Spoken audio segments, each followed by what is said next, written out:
If you fall in, what are you going to do? Here are some examples of how to cope. For practice sessions, if the boat has backstays, remove them. This is a controlled simulation of a capsize. Put in place appropriate safety measures. Even good swimmers can drown in cold water, as cold water impairs the ability to swim. You can reduce the risk by staying with your boat and getting as much of your body out of the water as possible. If you capsize, there are 3 key actions you must take. Get free from the boat or out of danger.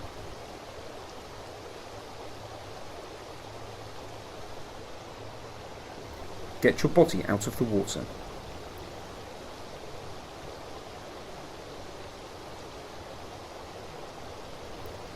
Get back to the shore or bank as quickly and safely as possible.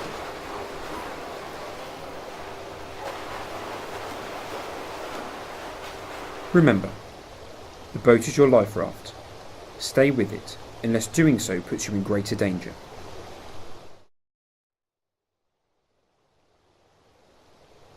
Not all scullers are confident in the water, and some can be nervous about simulating a capsize.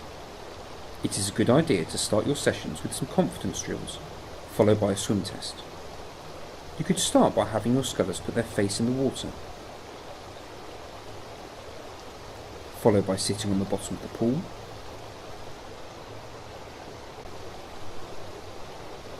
progressing to swimming through each other's legs.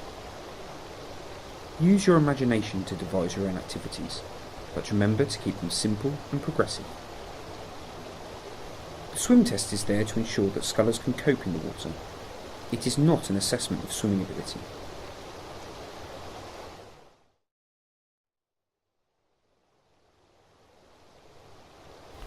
It is important to protect the sculler, the boat and the pool from injury or damage by entering the boat correctly.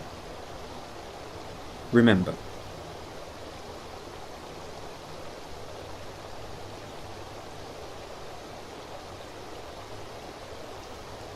this is basic watermanship. To enter the boat, the handle end should be butting and held with the waterside hand. The bankside hand is on the rigger. The waterside foot goes onto the thwart. The bankside foot goes onto the stretcher and the sculler sits down. To get out of the boat, the process is reversed.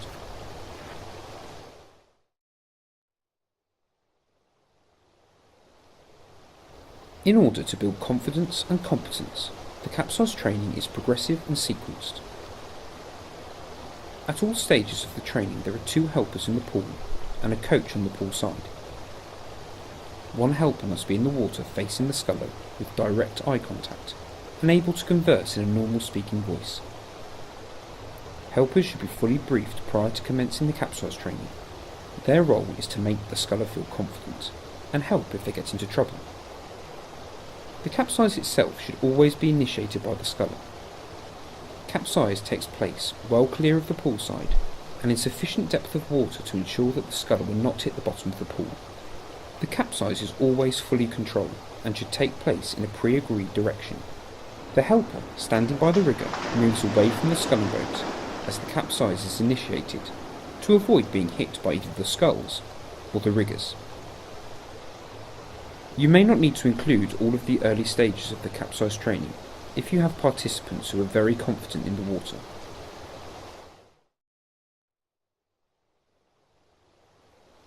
The first stage of the training builds confidence and control during the capsize. It should be conducted without sculls. It may need to be repeated several times for less confident participants.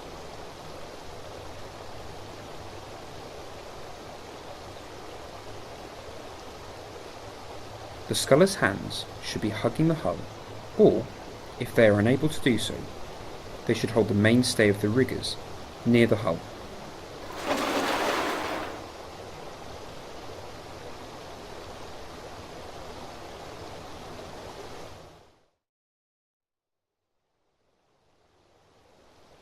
Stage 2 builds confidence and control when inverted and immersed. This is a repetition of Stage 1, but this time the sculler should tap 3 times on the hull of the boat, while still in contact with the seat.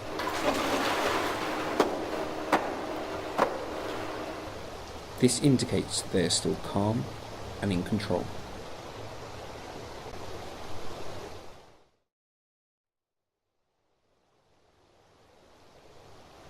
Stage 3 is again conducted without sculls. This time, the feet are loosely secured in the shoes. This simulates the experience of the feet being held in the shoes underwater. Although this should never happen, it is important that the scullers experience it in a safe, controlled environment, so that they know what to do. Feet should never be tightly laced in. Once inverted, the sculler taps the hull 3 times, before sliding their hands down the back of their calves to release the heels of the shoes.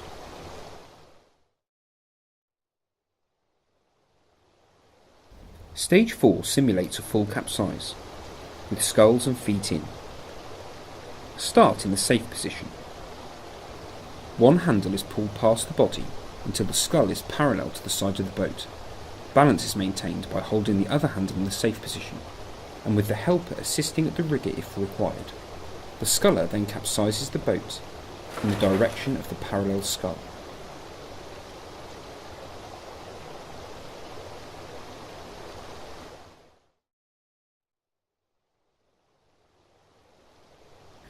Once surfaced, it is crucial to get out of the water as quickly and as safely as possible.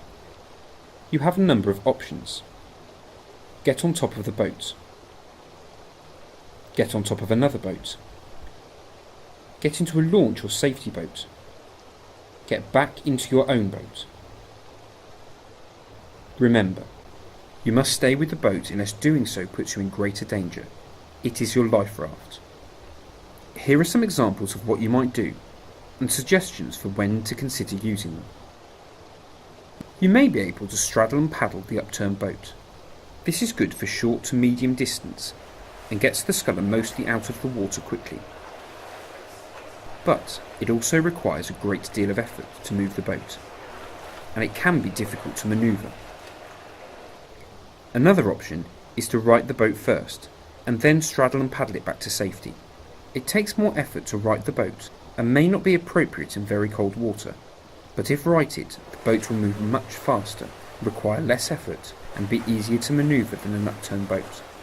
For both methods, the sculler should be near the middle of the boat for maximum buoyancy and stability.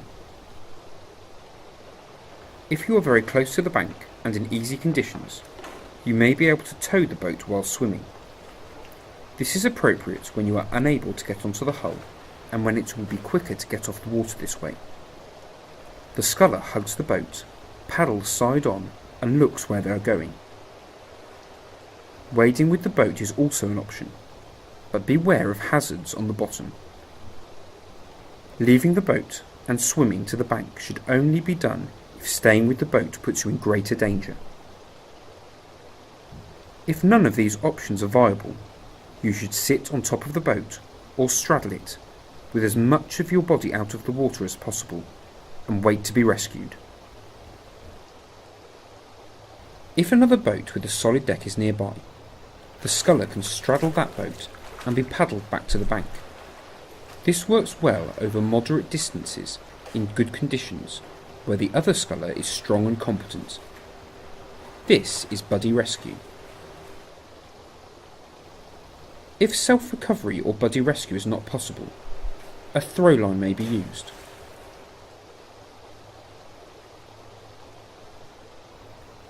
Remember, you should always keep your head above water and always hold on to the boat, unless doing so puts you in greater danger. Let go of the boat for a second and you may lose your life raft.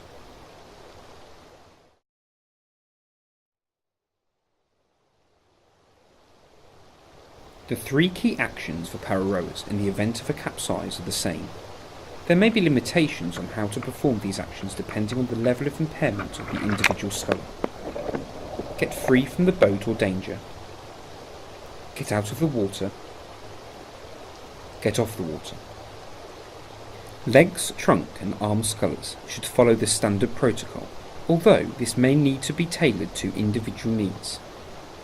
The sequence for trunk and arms only scullers is also aligned to the standard protocols, but with some adjustments.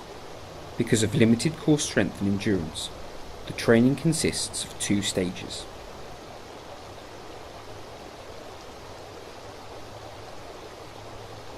Cuts, scrapes and bruises can be serious for para rowers, particularly if they go unnoticed.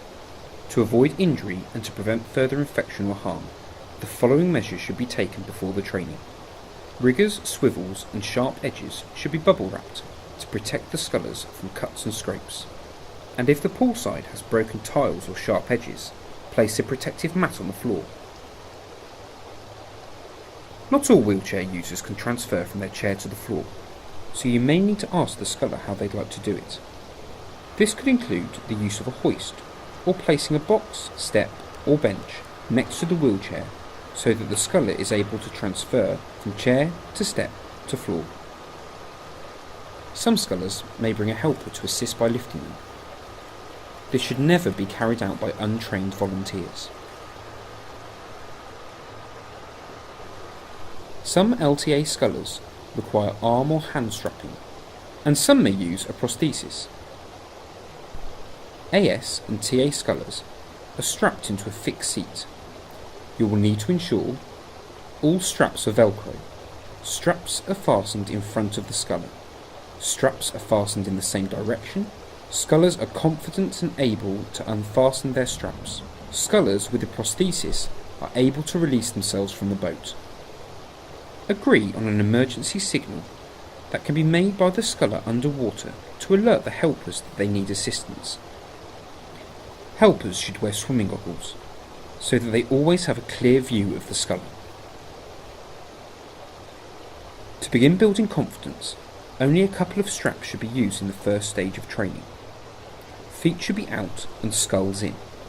Only those with the ability to reach the quick release strap should have their feet fastened into the shoes or onto the footplate.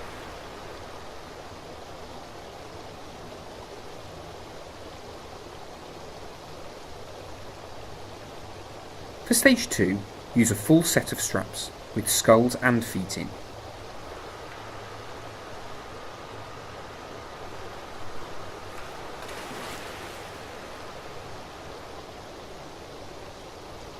If able to do so, the sculler should put their arm over the boat and hold on to it.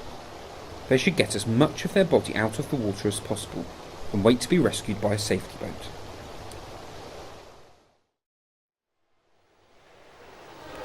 Simulating capsize is a very important part of the education of all scullers. We all need to know what to expect when we capsize, and know that we can deal with it. Remember, get free from the boat, get out of the water, get off the water, stay with the boat. It is your lifeline.